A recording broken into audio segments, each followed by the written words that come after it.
What if everything you believed about your body after quitting the gym was completely wrong?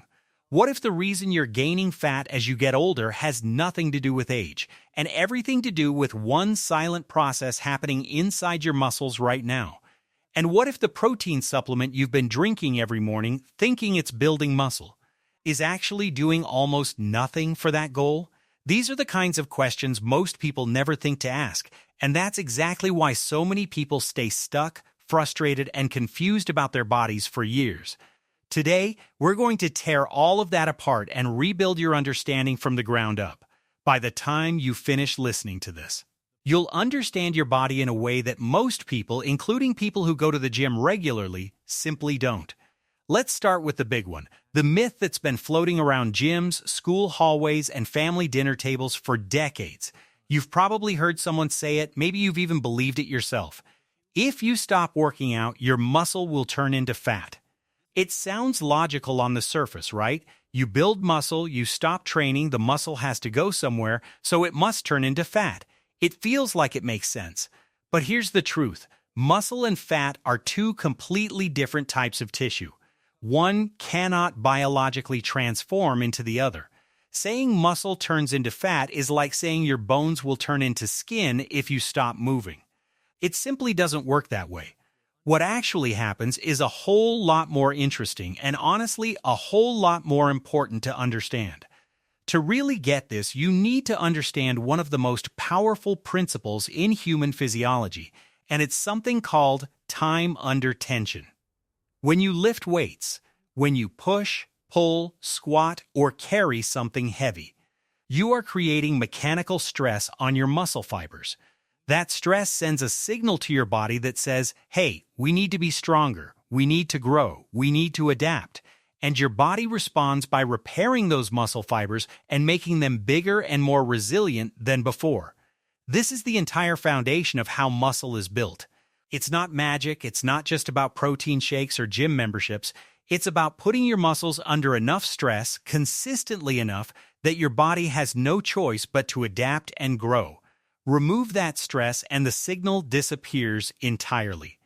And when that signal disappears, something called muscle atrophy begins. Atrophy simply means your muscles start to shrink. They don't die, they don't vanish, and they definitely don't transform into fat. They just get smaller because your body is incredibly efficient. Your body doesn't want to maintain muscle it doesn't need. Muscle tissue is metabolically expensive, meaning it burns a lot of energy just to exist. So if you're not using your muscles at a high level, your body starts to downsize them, like a company cutting staff during a slow season. It's pure biological logic. Now, this doesn't happen overnight, and it won't happen to a dramatic degree just from taking a week off. But over weeks and months of inactivity, the changes become very real and very noticeable. Here's a wild example that puts this into perspective. Think about astronauts. These are some of the most physically elite human beings on the planet, trained to peak physical condition before they ever leave Earth. But when they go into outer space and spend months in a zero-gravity environment, something alarming happens. Without gravity, their muscles simply don't have to work as hard to do anything. The resistance is gone. The tension is gone. And without that constant stimulus, their muscles atrophy so severely that some astronauts, after extended missions, actually have to relearn how to walk when they return to Earth. Let that sink in. Peak human athletes, reduced to needing physical therapy just to walk, not because of injury, not because of age, but purely because their muscles lost the signal that keeps them strong. That's how powerful and how real the principle of time under tension truly is. So if your muscles aren't turning into fat, then why do so many people who stop exercising seem to gain body fat so quickly? This is where the story gets really interesting and where most people miss the crucial connection. When you have a healthy amount of muscle tissue on your body, your metabolism runs faster. Muscle is what's called metabolically active tissue. It burns calories even when you're doing absolutely nothing. Even when you're sitting on the couch watching TV, your muscles are consuming energy just to maintain themselves. This is a massive advantage for anyone who has built a decent amount of muscle. The more muscle you carry, the higher your resting metabolic rate, meaning the more calories your body burns around the clock without you doing anything extra. Lose that muscle, and your metabolism slows down considerably. But here's the part that most people never connect. Muscle isn't just there to make you look strong or to burn extra calories. It also plays a critical role in managing your blood sugar. Your muscles are actually one of the primary storage sites for glucose, which is the sugar your body gets from the food you eat. When glucose enters your bloodstream after a meal, your muscles absorb a significant portion of it and store it as glycogen, which is basically your body's reserve fuel tank. The more muscle you have, the more storage space you have for that glucose. Think of your muscles like a large warehouse. When the warehouse is big and mostly empty, it can absorb a lot of inventory quickly and efficiently. But when the warehouse shrinks, there's less room, and things start to overflow. This is actually one of the reasons why people who follow low-carbohydrate diets or do prolonged fasting lose weight quickly in the early stages. When you cut carbs or fast, your body starts pulling stored glycogen out of your muscles and your liver to use as fuel. As that glycogen leaves, it also pulls water with it, because glycogen and water are stored together inside the muscle. This is why people on keto or fasting diets often drop several pounds in the first week. A lot of that is water weight, released as the glycogen stores in the muscles are depleted. It also explains why muscles can temporarily look a little flatter or smaller when you're eating low carb for a while. The muscle itself is still there, but without the glycogen and the water filling it up, it simply looks smaller. It's a fascinating glimpse into how tightly connected your nutrition and your muscle tissue really are. Now, back to our core question. When you stop exercising, your muscles shrink, your glycogen storage capacity shrinks along with them, and your metabolism slows down. But you're probably still eating the same amount of food you were before. Maybe even more, because you're stressed or bored or just used to eating a certain way. So what happens to all that glucose from the food you're eating when there's nowhere to store it? Your blood sugar rises higher than it normally would. Your body detects this and releases insulin, the hormone responsible for clearing glucose out of the bloodstream and getting it into cells. And this is where the fat storage connection comes in, because insulin is fundamentally a fat storage hormone. When insulin levels are high and your muscles are already full or too small to absorb more glucose, your body has no choice but to convert that excess glucose into fat and store it in your fat cells. So the picture becomes clear. It's not that muscle turned into fat. It's that the loss of muscle created a cascade of metabolic changes: slower metabolism, reduced glucose storage, higher blood sugar, higher insulin, and ultimately more fat storage. And this chain reaction doesn't just affect people who quit the gym cold turkey. It's the same process that drives weight gain in millions of people as they age.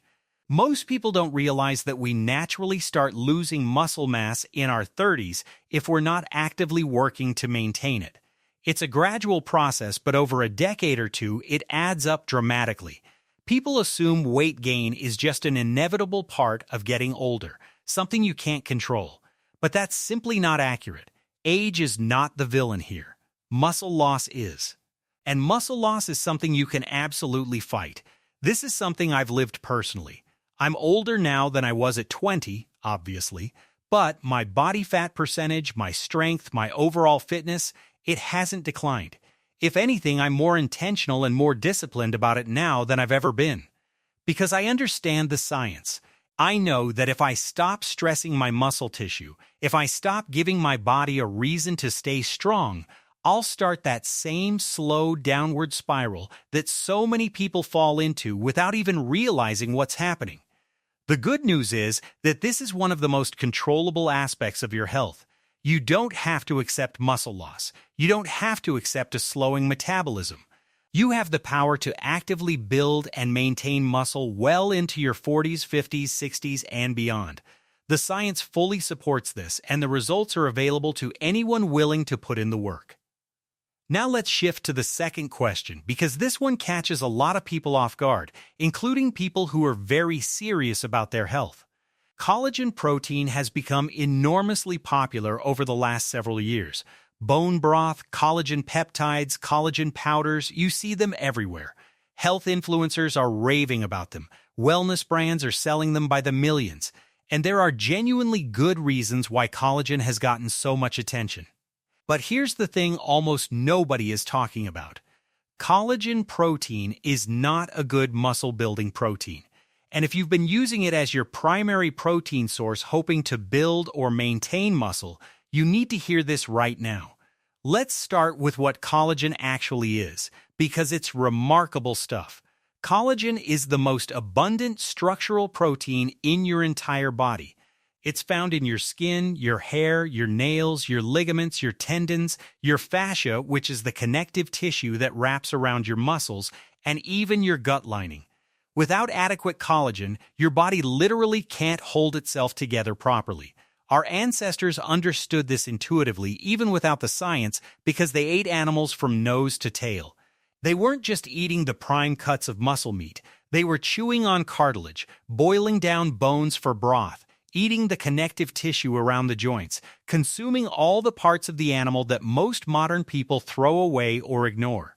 And by doing so, they were getting abundant collagen in their diet naturally, without supplements or powders or marketing campaigns. But today, most of us eat selectively. We eat the chicken breast, the center-cut steak, the lean ground beef. We're not boiling bones. We're not eating the tendons or ligaments. We want the convenient, desirable cuts of meat and nothing else. So our collagen intake has dropped significantly compared to what our ancestors consumed. This is part of why collagen supplements have become so popular. They're filling a genuine gap in the modern diet. And the benefits are real. Collagen supports joint health, reduces injury risk, helps with skin elasticity and hydration, supports gut lining integrity, and even plays a role in liver detoxification. There are solid, legitimate reasons to consume collagen. But building muscle is not one of them. Here's the science behind why. Not all proteins are created equal. The quality of a protein, when it comes to building muscle specifically, is determined largely by its amino acid profile, particularly the presence of something called branched-chain amino acids, or BCAAs. The three branched-chain amino acids are leucine, isoleucine, and valine. These three amino acids are the primary triggers for what's called anabolic signaling, which is basically the biological process of muscle growth and repair. When your body detects adequate leucine in the bloodstream after a meal, it flips a switch that tells your muscles to start growing. Leucine is, without question, the single most powerful amino acid trigger for muscle protein synthesis. Without enough of it, your body simply won't get the signal to build muscle no matter how many grams of protein you've consumed overall. And here is where collagen falls critically short. Collagen protein is extremely low in branched-chain amino acids. It has very little leucine, very little isoleucine, very little valine. Compare that to whey protein, for example, which has more than 10 times the leucine content of collagen protein per similar serving size and more than 4 times the valine. That is not a small difference. That is an enormous, significant gap when it comes to sending your muscles the signal they need to grow. Beyond that, collagen protein is also missing 2 other amino acids that are essential for muscle building and overall health. It contains no tryptophan and no cysteine. Tryptophan is necessary for serotonin production, which affects mood, sleep, and recovery. Cysteine is critical for producing glutathione, your body's master antioxidant, and one of the most important molecules for cellular protection and recovery. So collagen isn't just weak for muscle building, it's actually incomplete as a standalone protein source. This doesn't mean you should stop taking collagen if you currently use it. If you're taking it for joint health, skin health, gut health, or connective tissue support, keep going because those benefits are well supported. But don't make the mistake of counting collagen protein toward your daily muscle-building protein goals. They serve 2 very different purposes. Think of it this way. Collagen is like the scaffolding and the framework of your body's structure, while muscle-building proteins are the actual fuel that drives growth and strength. You need both, but you can't substitute one for the other. So what should you be eating or supplementing if muscle building is your goal? The answer starts with real food. Muscle meat, meaning the actual muscle tissue of animals, which is what makes up a steak, a chicken breast, a piece of salmon, ground beef, is your single most powerful muscle-building protein source. This is not a coincidence. Animal muscle meat is rich in all the essential amino acids, including high levels of leucine and the other branched-chain amino acids, because is literally muscle. You are eating muscle to build muscle.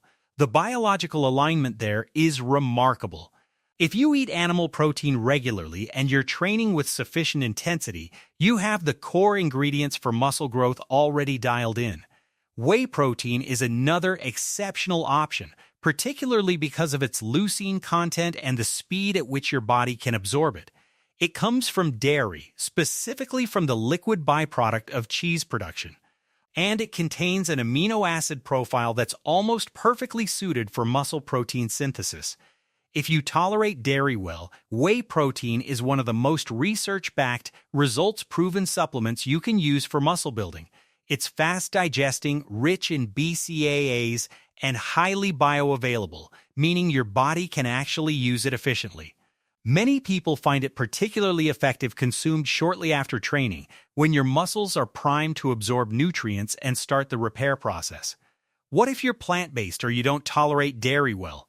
You still have excellent options. Pea protein and hemp protein are among the more complete plant-based protein sources, and when combined thoughtfully, they can cover your full spectrum of essential amino acids. One of the most time-tested combinations in nutrition is pairing rice with legumes, like beans or lentils. Together, these two foods form a complete protein that covers all the essential amino acids your body can't produce on its own. If you're vegetarian or vegan, this combination has been sustaining healthy, strong communities around the world for thousands of years. You can also find protein powder blends specifically designed to combine multiple plant sources to create a more complete amino acid profile, which makes getting sufficient muscle-building protein on a plant-based diet much more achievable than it used to be. The bottom line is this: if you want to build muscle, you need a protein source that is high in branched-chain amino acids, particularly leucine, and that contains a complete spectrum of essential amino acids including tryptophan and cysteine. Animal muscle meats check all of those boxes. Whey protein checks all of those boxes. Thoughtfully combined plant proteins can also check those boxes. Collagen protein, despite being a legitimate and valuable supplement for many other reasons, simply does not check those boxes when it comes to muscle growth. Let's bring all of this together because there's a bigger picture here that's worth pausing on. Muscle is not just about looking good or being physically capable, although those things absolutely matter. Muscle is one of the most metabolically important tissues in your entire body. It regulates your blood sugar. It drives your resting metabolism. It determines how efficiently your body uses and stores energy. It protects your joints and your bones. It supports your hormonal health. It even plays a significant role in your longevity, because research consistently shows that maintaining muscle mass as you age is one of the strongest predictors of long-term health and quality of life. People with more muscle live longer, recover from illness faster, maintain their independence further into old age, and have significantly lower rates of metabolic disease like type 2 diabetes. So every choice you make about how you move, what you eat, and how you fuel your body matters far more than most people realize. The difference between someone who stays lean, strong, and energized into their 50s and 60s and someone who struggles with weight gain, fatigue, and declining health is often not genetics. It's not luck. It's not even willpower. It's understanding.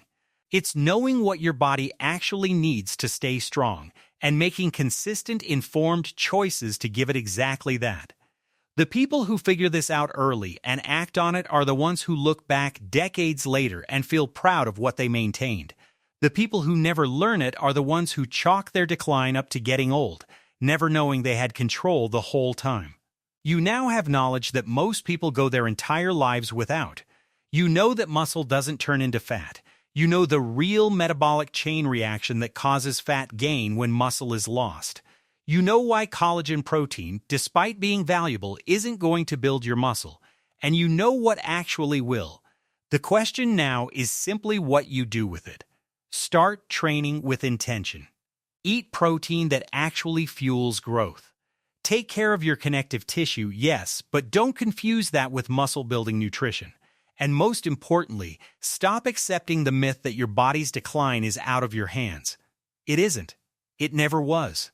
Your body is responding right now to the signals you're giving it. Make sure those signals are the ones you actually want it to hear.